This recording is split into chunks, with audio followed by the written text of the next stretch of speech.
Hello and welcome, fellow film buffs. I'm Zachary Droll.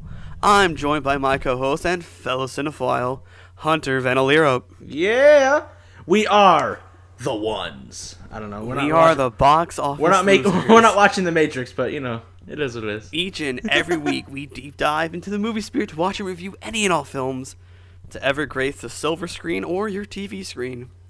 This week, we are talking about Ready Player One. So, it's funny you bring up The Matrix. I have the book right here. Matrix vibes. I read the book, and a quote from the USA Today that describes the book, which is enchanting. Willy Wonka meets The Matrix. That's facts, honestly. Oh hell, even like a fun note. I listed this somewhere.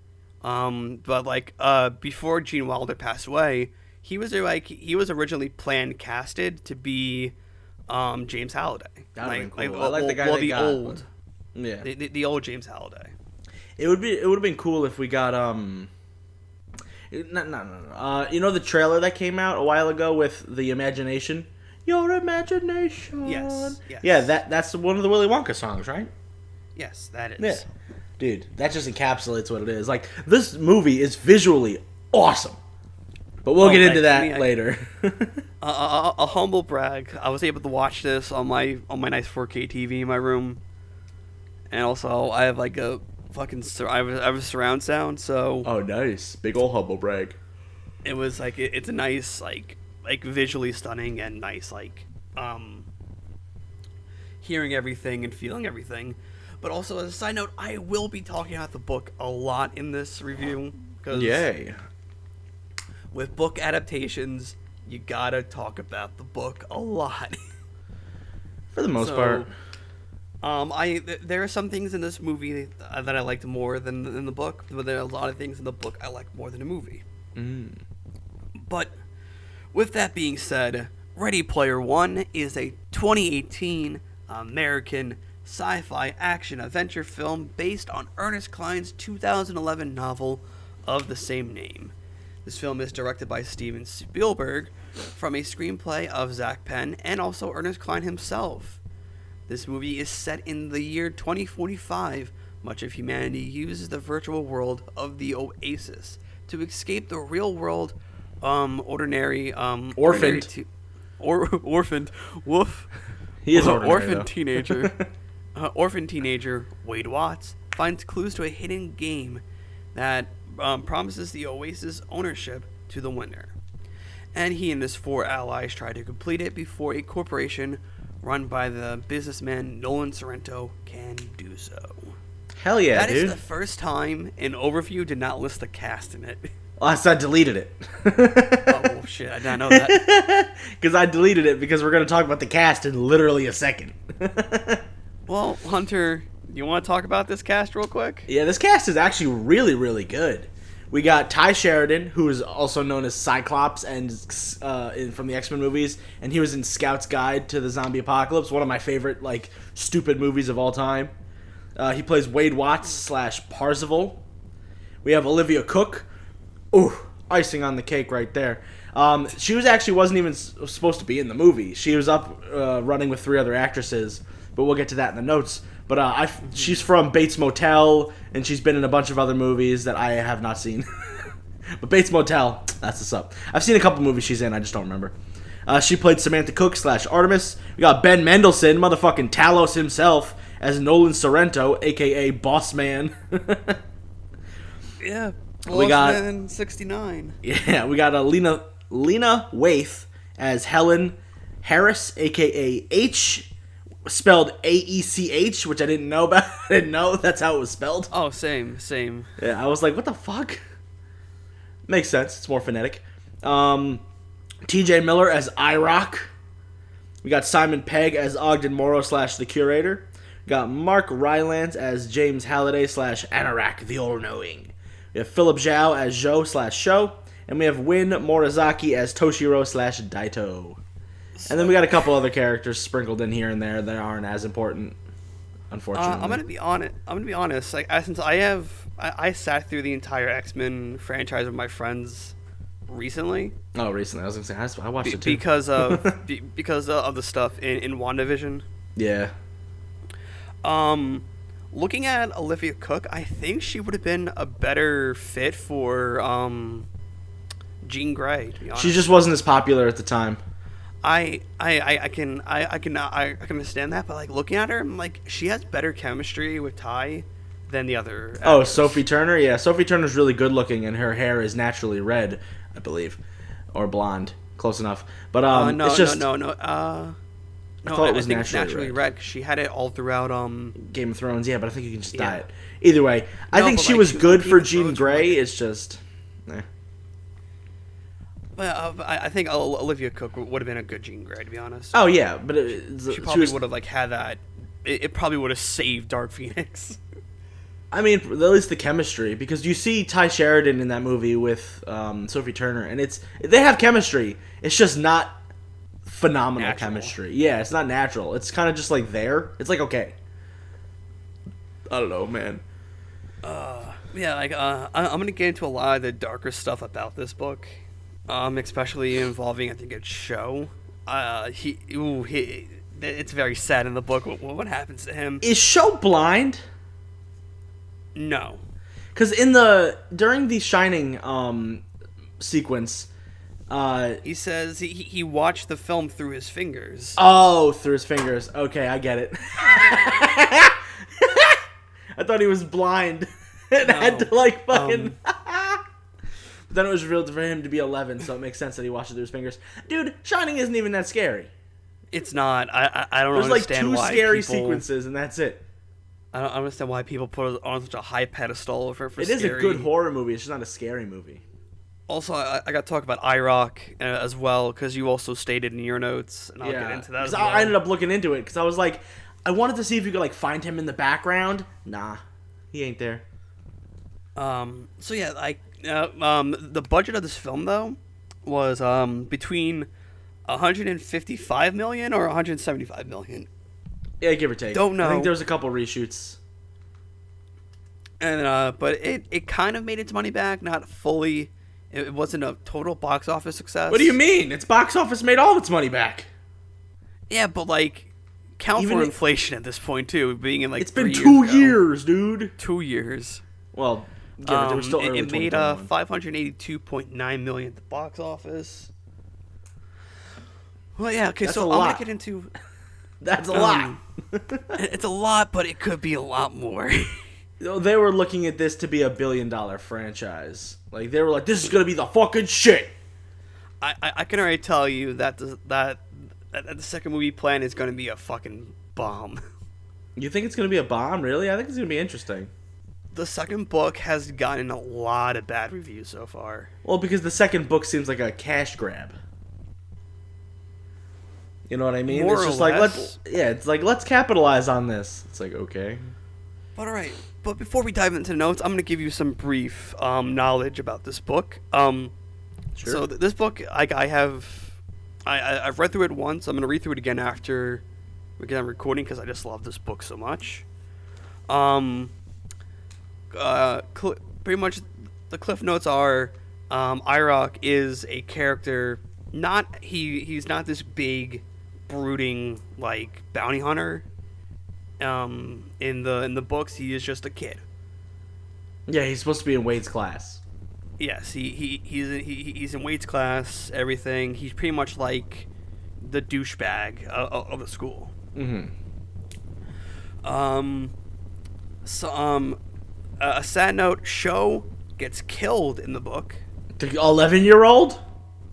I don't think he's 11 in the book. He's like, oh, okay. I was like, about, damn. Like, teenagers. They go he hard. Gets pushed out a window to make it look like a suicide. Oh yeah, they don't all meet up that early, right? Yeah, they don't meet up in the way they do in the book. No. Yeah, because he kind of just shows up and then it's like, all right, here you go. Yeah, so Sho, I think either it's Sho or Daito gets fucking killed. IOI goes to his house and pushes him out a window. Mm-hmm. That's crazy. I think after the dance part, the high five kind of split up for a moment, and Wade is left to his own devices in his house with nothing but a radio and a sex doll. Oh, I wonder what he does. Nothing. Absolutely nothing. He's such a good boy. Trying to think of and the end battle. I like it here, but the ending of it was a mech fight in the book. We kind of got a mech fight. No, it was just a straight everyone's in a mech. Oh, okay, gotcha. I was like, we got the stuff at the end, mechish. I liked it because like when I was listening to the books, I have the audiobook read by Will Wheaton. Really good commentary by him. He does voices for every character. Oh God, it's awesome. That's a very Will Wheaton move. He does voices for the Crypt Keeper. He does voices for a lot of things. It's so fucking good. And it's like since I like visuals and everything. When I was listening to the book, like it kind of makes you feel like you're in the Oasis and you're in your own mech and you're watching over the fight happen between Wade and Nolan. Yeah, I gotta listen to more audiobooks. I feel like they're real cool. I highly recommend Ready Player One. It is so good. The stacks from the visuals of the book to the movie, spot on, 100% spot on. Well, that's good.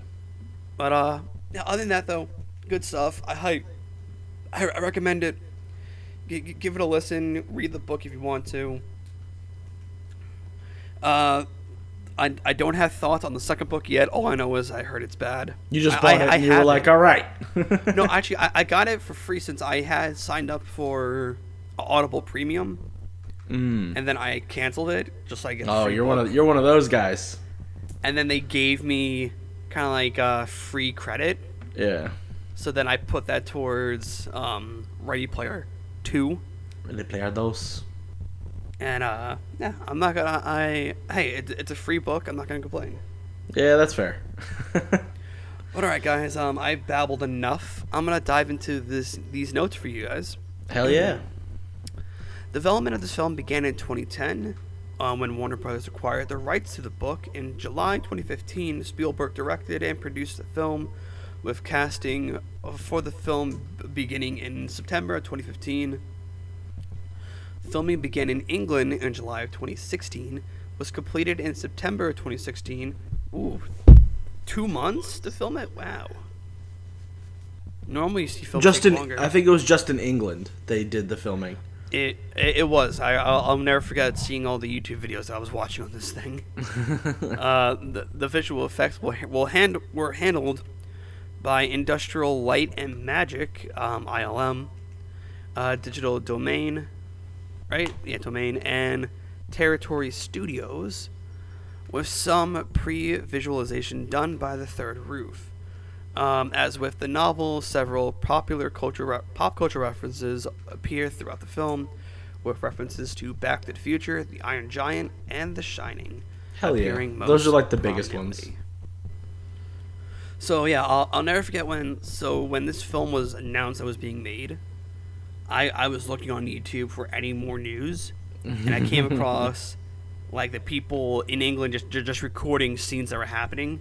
What scenes were they recording? Like the human stuff, or like what the people running around in the suits? The ones that were, there was stuff like there was stuff in the stacks that were recorded, because they actually built a little bit of the stacks in real life. That's cool.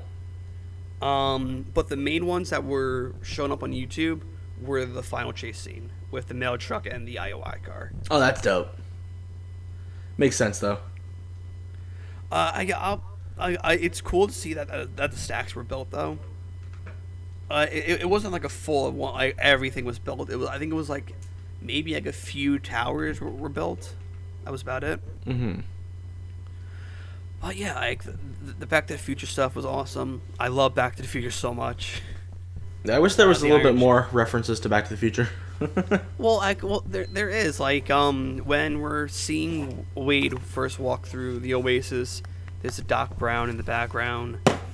There's a Mayor. There's a lot of those references, man. There's a Mayor Goldie Wilson poster in H's workshop. There's a DeLorean in H's workshop. That's where you see Will Wheaton. Yes, I didn't know that. There's also a funny thing in H's workshop. There's a Coke can and a Pepsi can, and only one can is turned to show the the logo. Yeah, which one is it? Coke? No, I think it was Pepsi actually. Oh, interesting. That's funny that only one of them was sponsored. Whoever paid more to get their logo shown. Mm-hmm. There's a lot of stuff. There's a Pizza Hut reference in this movie. What? Yeah, people still eat at Pizza Hut apparently. I know. It's just we don't have any Pizza Huts really here on Long Island. At least that's close to Suffolk County. Well, I have one that's like legit up the road from me, but it's like the Pizza Hut Express. Yeah, I have a Pizza Hut Taco Bell, but it's got like the combination Pizza Hut and combination Taco Bell? Pizza Hut and Taco Bell. It's got breadsticks, pepperoni pizza, and cheese pizza. I was like, cool, man. Continuing with the notes, so we're Ready Player One premiered at the South by Southwest in Austin, Texas, in March of 2018, and was theatrically released 2 weeks by later. Warner Brothers. In the United States on March 29, 2018.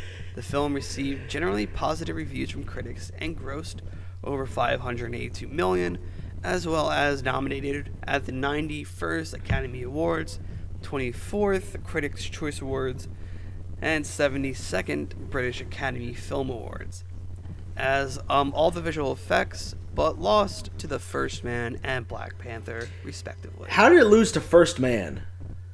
I have never seen First Man. So First Man was the Ryan Gosling First Man on the Moon story. Oh. I feel like there can be some cool visuals in that, but it's not like it's like aliens attacking Ryan Gosling. It's legit just like a biopic. You think? I think it's mainly like a lot of people get their heart on whenever they can recreate space. Yeah, and then Black Panther, there's a lot of good scenes in that movie with visual effects, but there's also a lot of bad scenes in that movie with visual effects. I would have given it to PS2 cutscene. I would have given it to Ready Player One because it's just visually stunning, like all across the board. You want to pick up now with the notes? Yeah, so Warner Brothers bought the film rights from the producers Dan Farah and Donna Delane in 2010, 1 year before the book was published. Ernest Cline was set to write the script for the film, which Delane and Farah would produce. Eric Eisen rewrote Cline's script, and Zak Penn was hired to rewrite the previous drafts by Cline and Eisen, who became uncredited for the final draft, along with the Village Roadshow pictures coming aboard.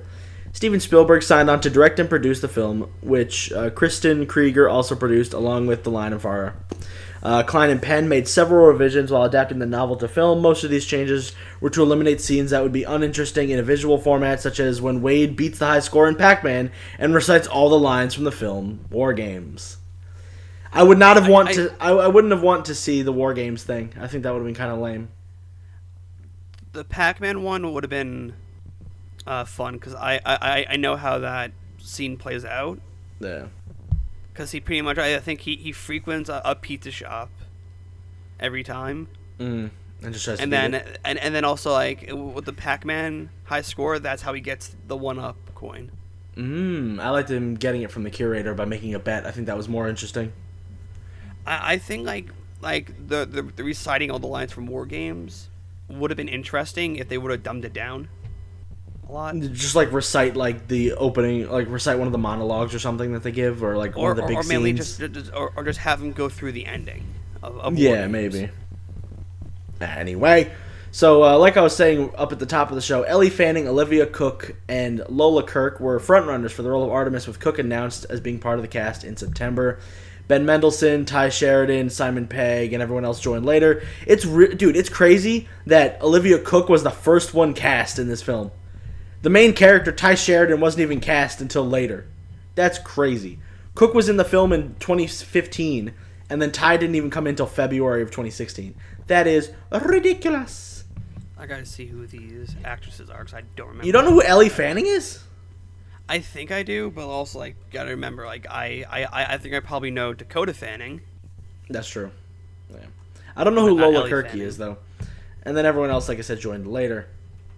Oh, I know who she is now. She's from that We Bought a Zoo movie. Okay. Letitia Wright was in this movie. I think she probably paid Letitia Wright is Shuri from Black Panther. No, that definitely was not her. Letitia Wright is not Spanish. She is Shuri in Black Panther. Who was she in Ready Player One? Go ahead and jump. Oh, she was Reb. In the safe house. Oh, she was just someone in the safe house. Okay. She just played a rebel in the safe house. Okay, gotcha. I was like, why is she cast in this but not in the safe house? Yeah, she's credited as a rebel in the safe house. I was like, what the fuck? Anyway, production began in 2016, and they filmed at a bunch of places that you already talked about. There's a lot of this. Okay, we don't need that. Okay, here we go. What we did it. Okay, hold on. Yeah, visual effects supervisor Roger Guyot stated that the visual effects team would collaborate with Spielberg, writers Cline, and Penn. He said, what we did at one point was to have a card for every single character that would be considered a hero, characters within the movie. And we'd put them on a board, and Steven and everyone else spent hours assigning them to scenes. We'd say, this is where we want whoever to be Batman, Chun-Li, or whoever goes.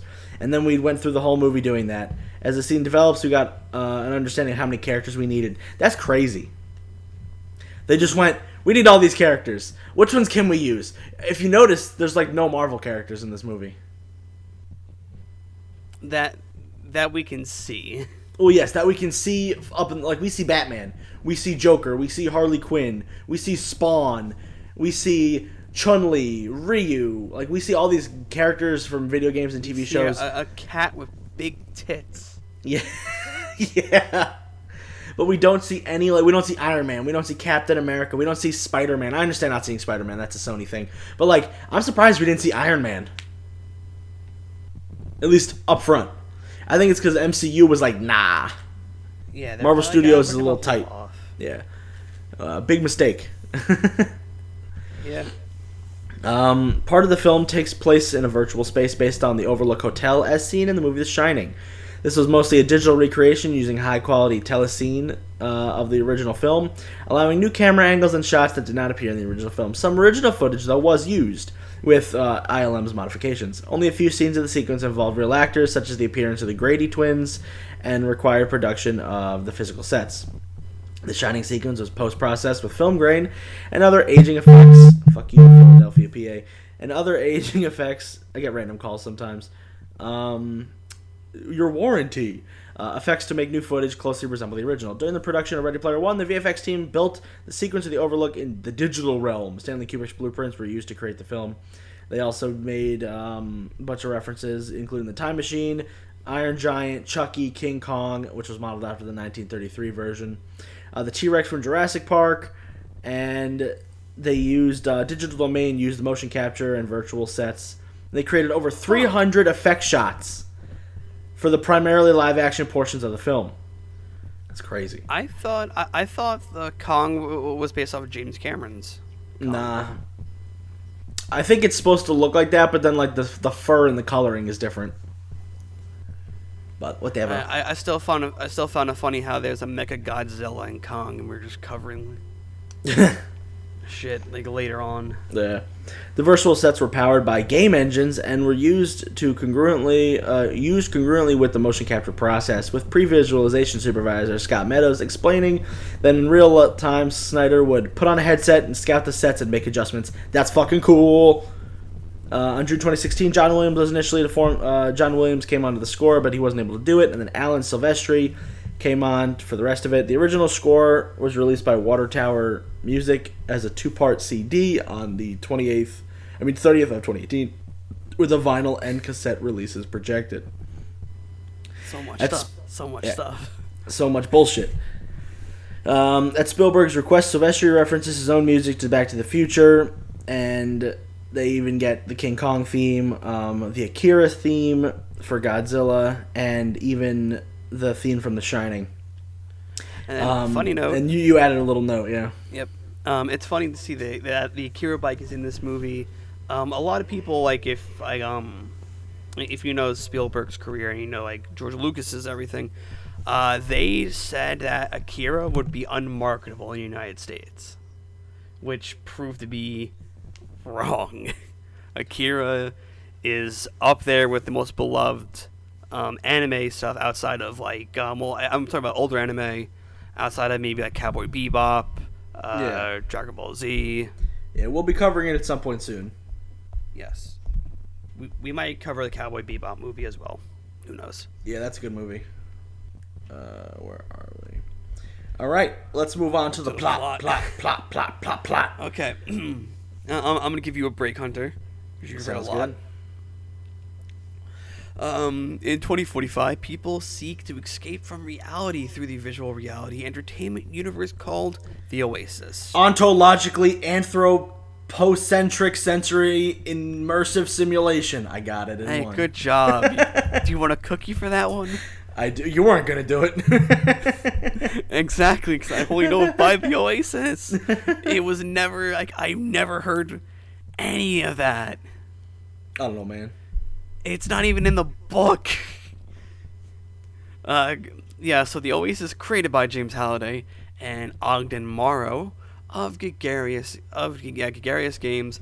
After Halliday's death, a pre-recorded message left by his avatar Anorak, the All-Knowing, announces a game granting ownership of the Oasis to the first to find the golden Easter egg within it, which gets locked behind a gate requiring 3 keys, which players can obtain by accomplishing 3 challenges. The contest has lured several gunters or egg hunters, and is and the interest of Nolan Sorrento, the CEO of Innovative Online Industries (IOI), who seek to control the Oasis himself by inserting intrusive online advertising. IOI uses an army of indentured servants. Thank you. And employees called Sixers to find the egg. Yo, so, if I was legit living in this world and Sorrento decided, like, when I saw the 80% screen that, like, we can get 80% of these ads on screen, I was like, I was like, yo, man, I'd rise up too. Fuck that guy. So I hate ads on my iPhone games.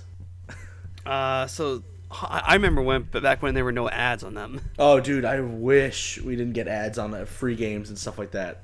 So it's ridiculous. So the Sixers, I remember that. So in the book, they're not designed the way we've seen them in the movie. In the book, they're kind of like just Agent Smith looking people. That's funny. So they have pretty much like they all look the same, and they just have like their name and number above them. I like how they're looking this though. I think they look good. I would have loved like the Agent Smith looking stuff, because pretty much how Nolan Sorrento looked. Mm-hmm. That's pretty much how they were supposed to look, like big brooding business guys. Gotcha. It's cool to see that stuff. Also, I'll get into the key stuff and how I would have wanted a lot of stuff from the keys from the book to be adapted, but we can't always get what we want. Mm-hmm. Hopping back to the plot though, Wade watches Avatar Parzival, an avid gunter, participates in the first challenge to obtain participates in the first challenge, an unbeatable race, along with his best friend H and Artemis. Artemis is not his friend at this point. That's kind of a weird. It says his best friend and Artemis. Okay, his best friend H and Artemis, a female avatar who Parzival has a crush on. Parzival regularly visits Holliday's journal Holliday's journal, a simulated archive of Holliday's life and hobbies. Run by the curator, Wade receives a copper key from Anorak after he wins by driving backwards, while Artemis, H, and his friends Daito and Sho all win the race afterwards, later being collectively named the High Five on the Oasis scoreboard. That's fun. Yeah, so also the High Five is not really a thing in the books either. They don't really clan up that much. Shut up, nerd. Fuck you. It's a good movie. I'm sorry, Shut up, the nerd. The book is so good. The book is like so much better. Anyway, Sorrento asks the mercenary Irock to learn Parzival's true identity, intending to bribe him to win the contest on IOI's behalf. Wade and Artemis discover the journals that Halliday once dated Morrow's wife, Kira Underwood. Wade and Artemis visit the distracted Globe nightclub to look for clues, where Wade confesses his love and true name to Artemis, which she fucking freaks out about, which rightfully so. They survive an IOI raid in which Artemis abandons Wade, explaining to her that her father died in debt to IOI. IROC, who is eavesdropping on the conversation, informs Sorrento of his findings. Sorrento contacts Wade with his final offer. When rejected, Sorrento attempts to kill Wade by bombing his home, killing his aunt, Alice, and her shitty boyfriend, Rick, among others. Artemis's player, Samantha Cook, takes Wade in by fucking giving him chloroform. Together they realize the second challenge relates to Halliday's regret of not pursuing her relationship with Kira. Along with H, Daito, and Sho, Parzival and Artemis search the Overlook Hotel from The Shining for clues. There, Artemis asks Kira to dance and thereby wins the Jade Key. Sorrento's subordinate, Finale, bad name, Xandor, storms the Gunter's hideout. Her name is Finale, I hate it. Taking Samantha to an IOI loyalty center to pay off her father's debt, which they all bought. Wade escapes with the help of the other High Five users, Helen Harris, who is H, you got Toshiro, who's Daito, and Joe, who is Sho, in Helen's ice cream mail truck thing. Samantha escapes confinement after hacking Sorrentino's Oasis rig. Is that what it's called? Ice cream truck thing? I thought it was like an ice cream truck, but it kind of looks like a mail truck. Truck from the future. You're a mail truck from the future. What is this? What does that even mean? I don't know, man. Kindergarten insults. That doesn't make sense. Ice cream truck mail thing? No, it's a mail truck. I didn't know what it was. It even has the U.S. posted on it. I wasn't looking at that. I was looking at them driving around. God, I hate you. Wait, do you want to continue or do you want me to continue? The third challenge is found in Castle Anorak on Planet Doom, where players must guess Holiday's favorite Atari game to earn the crystal. Apparently Planet Doom is from Voltron. Huh. Yeah, I clicked on it. IROC places a force field around the castle using the Orb of Osavox. Don't say that again. But Artemis can disable it. Dude, I love the line right before she disables it. He's like, how long can this stay up? He's like, oh, I don't know, about 10 million years? I think we're good. And then she just shuts it down 2 seconds later. Oh, dude. So good. I would have loved for that to be all like kind of a quick one-liner from T.J. Miller, or maybe 10 seconds. Or maybe 10 seconds. The High Five lead an army of the Oasis players against the Sixers. Sorrento fights back, but H, Daito, and Artemis destroy his avatar. Parzival destroys Samantha's avatar, allowing her to flee IOI, while the High Five pick her up and reaches the console. But Sorrento detonates the Cataclysm bomb. I knew what it was. Wiping out every avatar on Planet Doom, including himself. Parzival survives using an extra life coin given to him earlier by the creator in a bet. He plays the 1980s game Adventure, winning the Crystal Key by locating Warren Robinette's Easter egg. He uses the 3 keys to enter a treasure room where Anorak offers him a contract to sign. Parzival recognizes it is as the one Morrow signed when Holiday forced him out of Bulgaria's games and refuses to sign it. Anorak transforms into Holiday, who expresses his regrets in life, handing over the Easter egg. Yeah, buddy.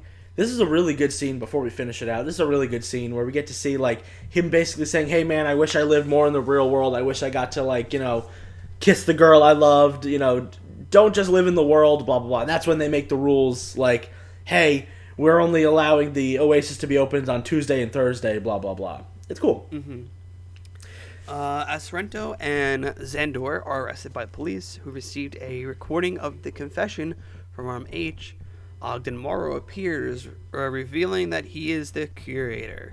Wade decides to run the Oasis with the High Five, inviting Morrow to join them as a consultant. After barring the access of IOI's Loyalty Center, the High Five make the controversial choice to close the Oasis every Tuesday and Thursday. They close it every Tuesday and Thursday, but keep it open the other 5. I mixed it up. Yes, so people can spend time in the real world. Meanwhile, Wade and Samantha move into an apartment together. Okay, so before we get into movie notes, I will talk about the keys and how they all played out. So the copper key is found on one of the school planets. It is in a tomb of horror, which is a reference to the Dungeons of Dragons tomb of horrors, of course. It explicitly states that the copper key are being located within a digital recreation of the model. I think this one he has to fight the Crypt Keeper in a game of Joust. He has to beat him. I think like 2 out of 3 times, which is like fucking insane. That's how gaming works. The Jade Key is found in a box of cereal. Nice. Yes. Okay. When the Oasis user acquires the copper key, they are presented with a single line of text. What you seek lies hidden in the trash of the deepest level of Dragonorth. It's another Dungeons and Dragons thing. The captain carousel, the Jade Key. It's pretty much fine in a thing of Cracker Jacks. It's a reference. And the other one is doing the stuff from War Games. Another one is reciting an entire guitar riff from a Rush song. That's funny. Pretty much. That would have been interesting to see. In other words, so like it's not like in here there's keys and then it opens up. For here there's keys and gates. So it's different steps each way. Gotcha. So it's not just a key then a hint. It goes key, gate, key. Then you have to find the gate. So. Gotcha. Which is, it's still really cool. I would love to see. Like, it would have dragged the 2-hour and 20-minute movie to like 3 hours. I'm good. I would have liked to see the gates mainly. I don't care about the challenges. I would like to see key. Then they would have to find a gate. That's just me though. Yeah, because you're a nerd. Yes, and also I love this book so much. So Hunter, you have the least notes. I was surprised by this. I thought you would. I've already seen this movie once or twice. Every shock factor thing, like, oh man, that's a cool reference. Yeah, so don't really have any notes. I like the film a lot, but this is not my first time viewing all the cool shit. So, I didn't really have like, oh man, that's cool. Look, there's Batman. Look, there's Chun-Li. Look, Iron Giant. Like, I don't have any of those because I've already seen this movie, and I know you put. Feel like a But you like this movie a lot, so Oh yeah, I'm gonna say like it's none of my top 10 anymore. It definitely has fallen. Oh no, really? Wow. Yeah. I remember this being like one of your favorite movies of all time. Yeah. How the mighty have fallen. Continue on with your notes. Since you got like just a few more lines. Yeah, I got like none.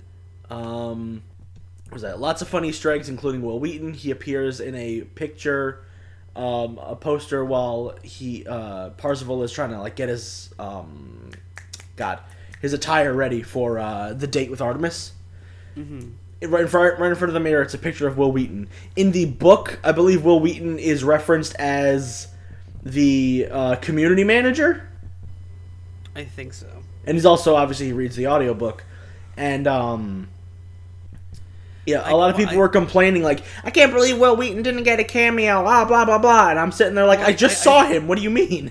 Well, I think Will Wheaton also wanted to play the young James Halliday. I think he did too. But, they did not do that. Okay, cool. Great riff. Yeah, no. Would have loved to see IROC IRL, but the movie don't do that. In the book, apparently, he goes to school with Wade. That IOI building is stupid. What if the middle just fell out? and I don't think in the book, I think visually wise, it's not connected like that. Okay. I think it's I, then another building O, then another building I. His password is Bossman69, Lamau. Yep, he's definitely someone from our generation. Yeah, and then I love people kicking in the streets. That's fucking hilarious. When Finale is driving around and looking for Parzival and Company, she sees a bunch of people kicking and fighting in the streets, and I thought that was hilarious. And that is the end of my mid-movie notes. Zachary, take it away. I love the opening. I love the opening track to this movie. Like the soundtrack is the chef's kiss, in my opinion. Soundtrack is fun 80s nostalgia. The stacks are a spinning image of the books. I have the book right here. If you just look up just Ready Player One book cover, you'll see the stacks. It's there. The opening to the Oasis is so nice, just kind of going through the Minecraft world, the sex world, the sports world. Oh, the sex world was funny. It's nice. Climbing Mount Everest with Batman. So many character cameos. And then my heart always goes out. I love the DeLorean. Such a beautiful car. Everything like it's that. actually ass so in real life. The race scene is also the chef's kiss, because I like how Spielberg does chase scenes. I think he's known for not adding music to any chase scene he does. Oh, that's interesting. So that's why I love there's no music in this. It's just the sound of the engines, the sound of people dying, cars getting crushed. The race is just so good. Kong, the Iron Giant. I kind of wish they put the same bronze key fine in the movies as the book, but it's still nice. Our boy T.J. Miller. We love T.J. Miller.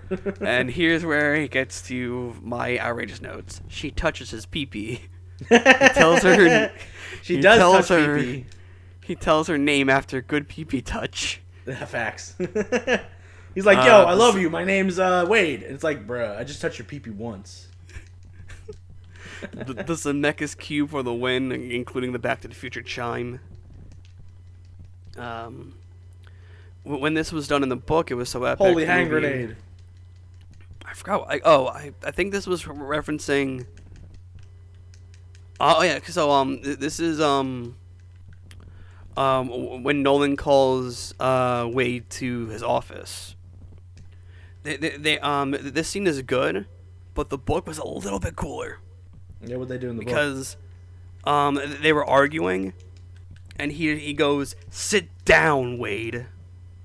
He kind of yells at him, and that's more of a shock than. Because that's when he figures out his name instead of Ben Mendelsohn just going, "Yeah, I know your name, Wade." Like, okay, guy. He goes like, "Yeah, come on, Wade." Like, that one's like, but like they're arguing. He goes, "Sit down, Wade. We're gonna blow up your shit now." Mm-hmm. It's like, huh? Yeah, that's the icing on the cake. He's like, wait, no, I'm not even there. And he's like, which is still very cool. Part of the book, seeing the stacks blow up on the big screen is very good, being that I'm a very visual person. Mm-hmm. The Shining score, that always sends chills down my spine. It's a good score. IOI during the Shining level is just gold. Everyone's screaming or dying. Mm-hmm. Yeah, as I said, I'm going to be a lot of book comparisons, but this scene, the group battle, was handled so well in both the book and the movie. Sure, the book was a bit better because it was just a mech fight, and here it was just an all-out war, but still getting to see my favorite part of the book play out on the movie screen, it made me feel good. Twisted Sister for the win for the final battle song of We're Not Gonna Take It. So good. Definitely gonna read the book when I'm editing the podcast. Fucking Chucky. It's Chucky. That was like the best use of the one fuck in a PG-13 movie. Mm-hmm. Mecha Godzilla, fucking Gundam, and then last but not least, Gene Wilder was rumored and supposed to be playing James Halliday. Yeah, because this movie was trying to get made into this was trying to get made in 2010, I believe, when Wilder was still around. So. Well, no, I think Wilder stopped acting after a bit, but I think this was going to try to reel him back in, because I think he would have definitely taken the older James Halliday role. Oh, for sure. And you could have, if you would have got Gene Wilder as older James Halliday, then you could have possibly Will Wheaton. wormed Will Wheaton into the young Halliday. Yeah. They don't look too similar, but it could work. Well, you don't look the same as you did when you were young when you were old. You look fairly similar. You're not a different person. Yeah, for the most part. The review now, Rotten Tomatoes. Hell yeah, yeah, the film dude. holds an approval rating of 72%. The critical consensus reads, Ready Player One is a sweetly nostalgic thrill ride that neatly encapsulates Spielberg's strength while adding another solidly engrossing adventure to his filmography. Yeah, dude, I feel that. I gave this slightly higher than you. Very slightly higher. Yeah, just barely. I will read the good review from Richard Props from the Independent Film Critic. Most filmmakers fail miserably when trying to meld through both real and fantasy worlds. Yet this is truly where Spielberg reminds us of his extraordinary talent. Yeah, you forget Spielberg directs. You just think he's like an old director, and then he comes back with this shit, and you're like, oh my god, he's still got it. Well, he directed my favorite childhood movie, E.T.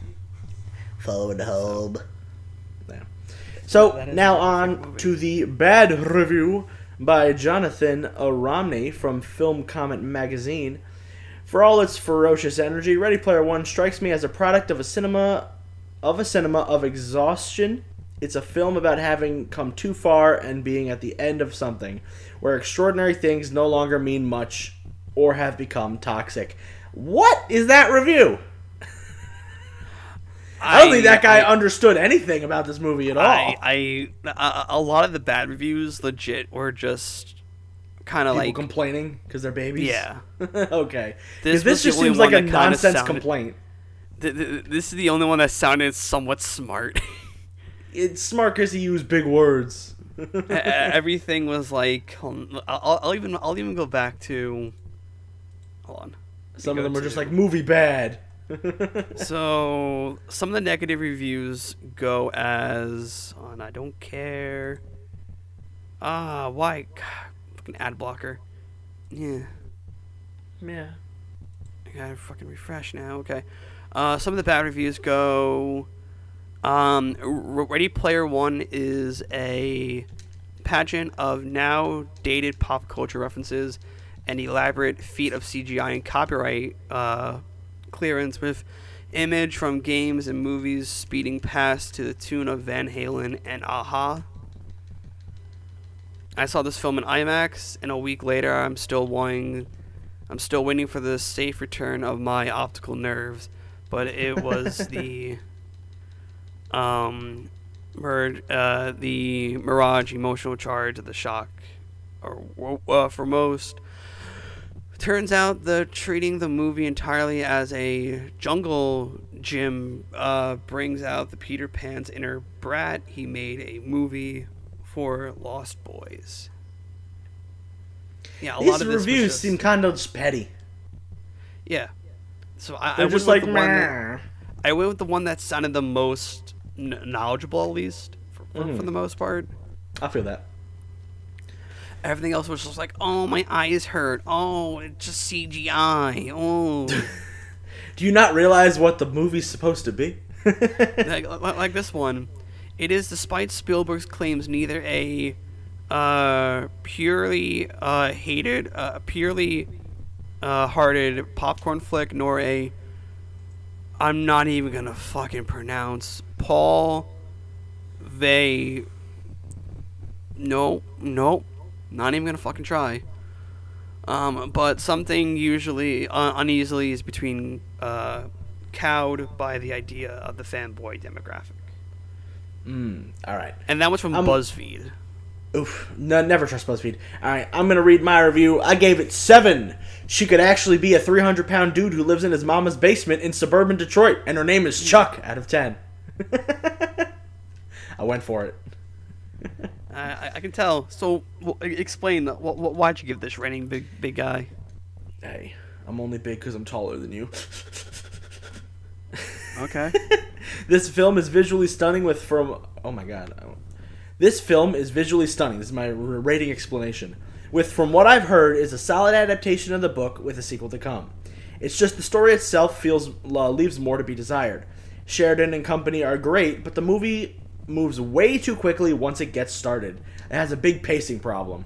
Like, right when he gets the first key, it's like, alright, you get no fucking time to breathe. We're gonna get to the end of the movie in the next 2 hours. It's ridiculous. Like, I really wanted, like, they found the first key. Now, how long does it take them to find the second key? Oh, 3 days? Okay, that's dumb. Like, give it a break. Why? Because, like, that's technically how long it took them in the book, dude. It took them a couple of days to find each key. I know, but I wish the movie kind of, like, gave us more time with them finding everything. Rather than them just getting everything immediately. Well, that's why I preferred how the book does it. We go key, then they have to find a gate. Then they have to, like, and then once they find that gate, they have to find the other key inside that gate. That's like that's where I see the book prevails over the movie. Yeah, I got you. But now, all right, what is your rating? I gave it 8.5. Voila, which is French for, and then I found it. Out of 10. Where was that? With Ben Mendelsohn line? No, that was the T.J. Miller line when he found, I think, the Orphaned box. Oh yeah. He found it with the Pirate King. Yeah, there's one thing I hate: steampunk, pirates, and tabbouleh. Yeah, what is that? I'm surprised you didn't use that line. I was going to, but I'm like, I think you might use that one. Nah, I went for the straight up like paragraph. I was like, this is funny.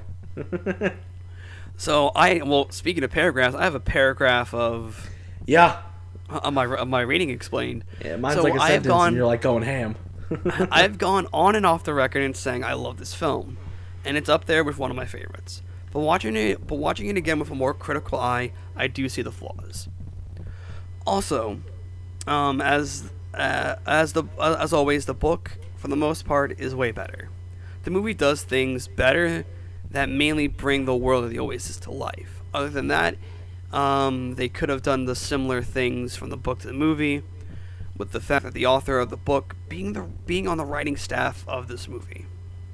Overall, though, this movie is still pretty good, but it has fallen to my top 20 versus when it was at my top 10. What pushed it out? I think I might have moved. It might be one of the movies that we recently reviewed. I think probably 500 Days of Summer probably took the spot. Wow, you like that movie that much? Wow. I like the relatability to that movie. Yeah, I was gonna say you relate to it a lot more than I do. And that's just me though. I like the relatability. That also was like the first time in a long time we both agreed on giving a movie like a 9. Yeah, it's a good movie. Maybe for our year-end review that we do, we'll also talk about our top 10 favorite films, just to get it out there, so people know our taste. That's what I was going to suggest as well. Sounds cool, yeah. So about like 20 episodes from now, we're going to do a year-end review. So be prepared for that. Oh yeah, and be prepared, guys. We already have our schedule booked up until 2022. Well, everything is subject to change, but yeah, we decided to just throw a bunch of movies on there because we were bored the other day. So we were bored the other day, and we might get into some film universe stuff outside the viewer skew. Well, yeah, because there's a bunch that we just want to jump into, so I figured add those in too. So yeah, Zachary, do you want to close us out, baby boy? Yeah, sure. Thank you guys for watching. You can follow us on Instagram at Box Office Losers, and on Twitter at Box Office Loser without the S for up-to-date news. Don't forget to subscribe, leave a review, and share with your friends. By subscribe, we mean subscribe to the YouTube channel. Subscribe everywhere, wherever you're listening to this on the podcast world. We are working on sponsors. They have not gotten back to me yet. I'm kind of sad. It is what it is. We are a very small podcast channel. Yeah, we are, but I'm still very sad. Come on, Manscaped and Raycons, get back to me. Dude, hit up Raid Shadow Legends. I'll sponsor anybody. That is true. Well, that's how much do you want? $200 each. Deal. Not even. I'll take 100 each. And also, so just follow us there. The YouTube channel is doing pretty good. Our review from Be My Cat is still climbing in views. Crazy. It's still fucking going up there. I feel like we're one of the only channels that has ever reviewed that film, that's why. no, a lot of people reviewed it, but I think we have done a little bit more of a deep dive into it, I guess. Well, yeah, because we look at the notes and stuff, and we outside of the people give everybody, It does make our show a tiny bit boring sometimes, but our show is very informational. So if you want any fun trivia to spring on your friends, listen to our show. We give you some fun little facts about stuff you may not have known. Now, Hunter, where can they find you? On the internet or in real life? I don't know. You can find me personal information. No, you can find me at Scruffy Moose Man everywhere on the internet. You can find me at Android's Amazing Podcast every Wednesday. It's a comic book podcast I do with my coworker from the job I work at. You can find me every other Tuesday at Pound That Button. It's a gaming podcast that I do with my friends from high school. And every Thursday you can find me at The Farthest Galaxy, a Star Wars podcast, where I do it with one of my best friends. We just talk about Star Wars and have a good time. And right now we're about to cover, what's this week? Next week we are going to be covering the start of the sequel trilogy. So be prepared for that, guys. Woo-woo! Hitting up with Rey, Finn, and Poe. Zachary, where can we find you on the interwebs? You can find me at Dark Shadow Zake, literally everywhere. When I say everywhere, I mean fucking everywhere.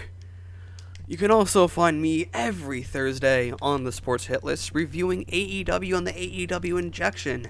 Recently, last week's episode hit 1,000 views as of yesterday. Nice. Congratulations. That's fucking awesome. So, we're getting up there. That is that is my passion project. This is also this is also my passion project. Who knows? Maybe also for that year review, we'll talk about the story behind this podcast as well. Yeah, for sure. Because this is like 4 years in the making. Yeah. But other than that, guys, we thank you all for watching and listening. Doing whatever you can. If this is all in the background, this is not in the background, we still appreciate you. Goodbye, guys. We'll see you next week. Peace out. First to the key. First to the egg.